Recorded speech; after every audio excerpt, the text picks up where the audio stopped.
Nshuti zacu, nshuti za Huguka Official, muraho murakomeye, Yesu ashimwe. Muririmbyi yavuga ngo God is good, congratulations, this is the first year, the end of the first year. Turishimye cyane, umwaka urasojwe, umwaka urarangiye, umwaka wa mbere, umwaka w'akazi katari koroshye na gatoya, akazi ko gukora ivugabutumwa, impuguro zitandukanye, inama zitangwa ku rubuga rwitwa Huguka Official.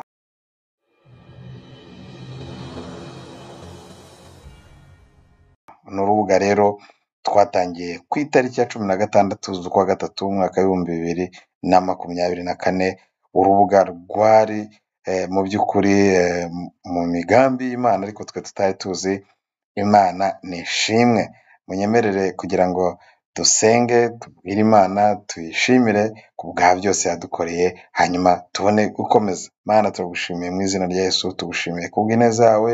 Urakoze cyane mwami, kuko ari wowe waturinze kuva kiriya gihe cyose kugera ubu, ukaba waratubashishije gukora ibyo twagomba gukora nk'uko wabishatse. Rero komeza kubana natwe, kandi ikiganiro tuyobowemo n'Imana, Mwuka w'Uwiteka adushyigikira mu izina rya Yesu, amen. Huguka Official ni igitekerezo cyaje mu by'ukuri giturutse ku nshuti yanjye. Hari ku itariki ya 11 z'ukwa gatatu rwose tuza guhura, hari gahunda, hari akantu ngiye kumushyira, duhurira kuri gare ya Rubavu, turaganira. Rero twishimira ko tubonanye, ariko kandi nibwo yaje kunchallenge ngo ariko ati nshingiye no ku dufoto maze iminsi ndeba kuri status zawe n'utuvideo, kubera iki utagira igitekerezo cyo gukora YouTube channel se? Ibyo bintu mbwira kuko nibwo rero ntangira ku rubuga nari narakoze mbere, yitwaga Engineer Vincent Nkundimana. Bunahinduye izina ryayo, ntangira mvuga ku bintu bya environnement, byo kubungabunga ibidukikije. Ababizi imbere nicyo naho nahereye. Icyo gihe ntabwo mu by'ukuri nababwira ngo nari nabishyizemo imbaraga nyinshi, ko nabonaga ibintu bya environnement, ibintu by'isanzure se, ubumenyi bw'ikirere na geography muri rusange, cyangwa ubumenyi bw'isi, ntabwo ari ikintu cyo gupfa kuvuga gutyo gusa, bisaba ubushakashatsi bwimbitse cyane. N'ibindi nabyo nuko, ariko naravuze ariko ibintu bizatuma mvuga, nta nubwo nshobora kuvuga ngo Imana ishimwe. Iyo wiyemeje domaine runaka, ntabwo ibintu bya Imana ishimwe, bya Haleluya, ibiki byose ubishyiramo ko ni connaissance générale. Hari n'abatemera Imana ariko bakunda environnement.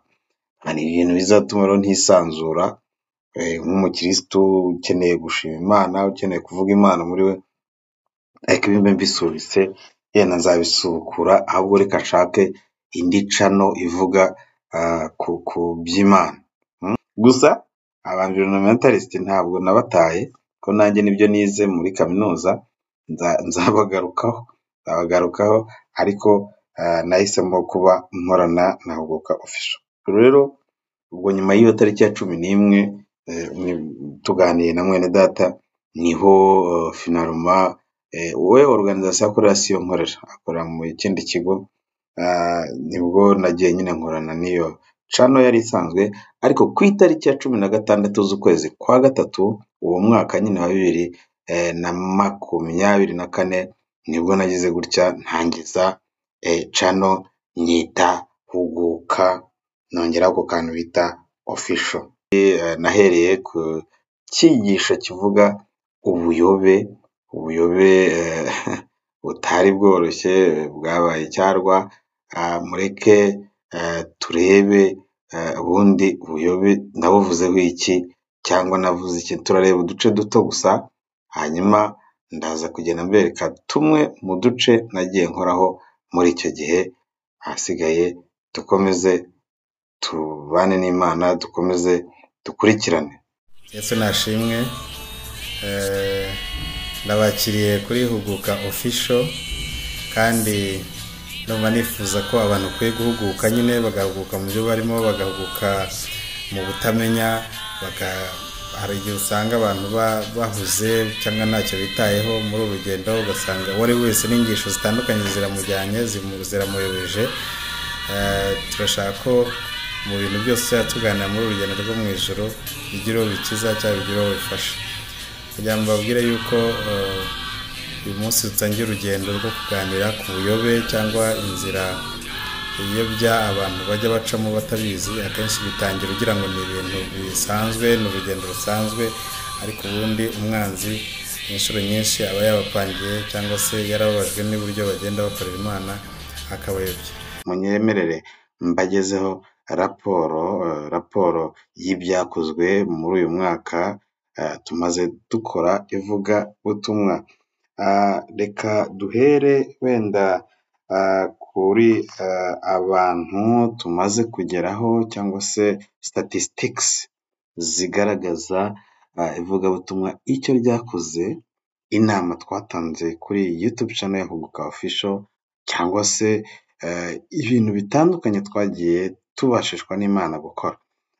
Iyo urebye turafata statistics ziva kuri 16 z'ukwa gatatu YouTube channel ishingwa kugeza kuri 14 nizo YouTube channel irimo itwereka 14 z'uku kwezi kwa gatatu. Twabonye twarabashije kugera cyangwa se abantu babashije kuviewinga cyangwa inshuro izi video zarebwe ni 31,798. ubwo ni hafi 31,800. ibyo rero ni ibintu bikomeye kuvuga ngo ugeze ku bantu bangana batya, umuntu umwe utavuye ikoranabuhanga rikagenda rikagufasha gutanga message, gutanga ubutumwa mu bantu bangana batyo, ntabwo byoroshye, ni igitangaza. Aha turashimira cyane ubuyobozi bwacu bw'igihugu bwakoze ku buryo ikoranabuhanga ribashisha n'ivugabutumwa kwamamazwa hose hakoreshejwe internet. Muri aba rero nagira mbabwire ko kugeza ku itariki ya 14 ejo bundi z'uku kwezi kwa Werurwe hari hamaze kurebwa amasaha 1438. ubwo bizagusaba iminsi 59 utasinziriye, utaruhutse, hafi 60 utaruhutse. Ntabwo bishoboka. Ivugabutumwa niba rikorwa mu masaha 3 se, ngaho kuba nawe uzareba igihe uzaba umaze kubwiriza kandi utaruhuka. Hanyuma twarebye muri aya masaha ndetse na views za igihe abantu bamaze bareba, na twari tugeze ubu nkora iki kiganiro ku ba subscribers cyangwa se abantu batwihebeye, badukunze, bavuze bati tuzajya tubakurikira umunsi ku munsi. Tugeze ku bantu 953. Reka turebe noneho mu masaha 48 cyangwa mu minsi 2 iherutse nkora iki kiganiro, twari tumaze kugira views cyangwa se twari tumaze kurebwa n'abantu 413 cyangwa views 413. Iyo bavuze view bavuga ngo ni inshuro byarebwe, ushobora kuba ari uwagarutse cyangwa ari umushyashya. Reka tujye noneho mu bihugu, kuko iri vugabutumwa ryatumye haba views 31,798. abantu bari baturutse cyangwa se barebaga cyangwa bumvaga ubutumwa cyangwa izi mpuguro cyangwa izi mpanuro bari mu bihugu, natunguwe nasanze ari ibihugu 32 biri mu bihugu cyangwa se mu mahanga yose, ibihugu 32. Ntimugire ngo ni ibihugu bikeya, kuko uzasangamo u Rwanda birumvikana nirwo rwihariye abantu benshi ko nibumva ikinyarwanda, dore ko aricyo twagiye dukoresha cyane. Ariko nahoze ndeba nsanga dufite 22,259, bingana na 70%. Mu Burusiya baragera kuri 3.3, ubwo ni 32. n'utundi duhugu dutandukanye, United States, ubwo twari tugeze muri Aziya, ariko yuje United States of America 181, muri Afurika murabona za Cote d'Ivoire, za Kenya n'ahandi, Burayi za France zirahari, DRC, South Korea kwa Dr. Yonggi Cho, za Haiti, za Chili, ahantu hose urabona ko even na Amerika y'Amajyepfo urabona Argentina irahari, abantu 11, donc n'ahandi ubutumwa, abavugabutumwa batangije itorero mu Rwanda rya ADEPR, Sweden 14, donc ivugabutumwa ryageze ahantu hatandukanye. Iyo rero tugarutse tugeze ku myaka, mureke tugere ku myaka cyangwa ikigero cy'imyaka y'abagenda badukurikira, byantangaje cyane cyangwa se byakunze kuntangaza, usanga abajene cyane ari bo batitabira cyane ibi biganiro cyangwa se izi mpanuro. Byanantangaje ku buryo bisaba ko urubyiruko rwacu, abantu barushyiraho ijisho cyane tukarufasha, kuko niba abantu badashobora gukurikirana iby'ivugabutumwa, ntibarebe cyangwa se ntibumve impanuro z'abakuru muri rusange, ushobora kwibaza ejo habo hazaza ku myemerere, ku mitekerereze mu by'umwuka, umuntu ashobora kuhibazaho. Kuko narebye nsanga kuva ku myaka 18 kugeza ku myaka 24 ni bake rwose, nasanze bahwanye na 5%, 5.9% nibo badukurikira. Naho kuva kuri 25 kugera kuri 34, imyaka myiza rwose, nasanze cyakora bisumbuyeho gakeya, ni 19.7%. Imyaka abantu bamaze kuva mu rubyiruko 35 kugera kuri 44, nasanze ari 21.5%. Imyaka rero yanjye, abantu tungana turi mu kigero kimwe, kuva kuri 45 kugera kuri 54, bangana na 37.1%. Aba nibo ubona bibona cyane muri ibi bintu tuvuga, muri ubutumwa bwiza. Sinzi niba ari uko bafana mugenzi wabo uri mu kigero kimwe nabo, ntabwo ndabisobanukirwa, gusa abahanga bazadufashe. Kuva ku myaka 55 kugera kuri 64, ubwo ni ya myaka umuntu aba yitegura pansiyo, bafite 10.9%. Naho rero imyaka ya retirement, imyaka 65 kuzamura, ni 5.3%. Ibi rero umuntu yabirebera cyane mu ndorerwamo ivuga ati ese k'abantu bakuze, guhera kuri 35 kugera kuri 54, niho hari pourcentage nini mu by'ukuri. Abantu hafi 60% naho bagwiriye urubyiruko. Ubutumwa ntabwo babukeneye cyane, ntabwo bakeneye impanuro z'abakuru, kuko ntabwo hano tubwiriza gusa ngo turirirwa tuvuga dusoma ibyanditswe byera gusa, ahubwo dutanga n'inama. Muri Guka Official duhugura abantu mu buryo butandukanye. Reka turebe noneho ku bihereranye na gender, tujya tuvuga gender equality, gender equity, gender, muri makeya ikintu cyantangaje, ariko ku busanzwe byagakwiye kuntangaza, ariko nasanze ahantu hose abagabo badomina. Abagabo muzi ko bangana na 68.7%, mu gihe abagore birumvikana 31.3%. Usigara wibaza, byose abagabo nibo badomina. Cyakora nibo bakunda ibintu by'imbuga nkoranyambaga, nibo bakunda ibintu by'amakuru, nibo usanga bafite n'umwanya wo kubireba cyane.